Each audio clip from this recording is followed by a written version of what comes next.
gigising, trabaho, matutulog at gigising. Trabaho, matutulog kung ito ay iisipin. Paulit-ulit lang, para bang wala ng kulay.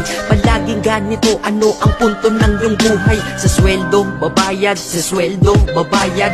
Kakasweldo lang pero ubos ang pera kagad. Ito ba talaga ang binigay na kapalaran? Hindi ka mabubuhay kung hindi mo babayaran. Mahirap pala to, sana maaga kong nalaman. Para kang malayang preso pag di ka anak mayaman. Dahil aking napuna kapag bumiyahe sa umaga. Mga tao sa paligid ko hindi rin maligaya. Tayo ay mga alipin sa moderno na lipunan. Magandang kinabukasan kailangang pag-ipunan. Pero pagkatapos nun, ano ba ang kasunod? Ika'y magkakasakit, mamamatay ka ng pagod. Di ba napakalupit? Ganito ba talaga? Habang nabubuhay ka, pera ang mahalaga. Kaya magtrabaho ka, magbanat ka ng buto.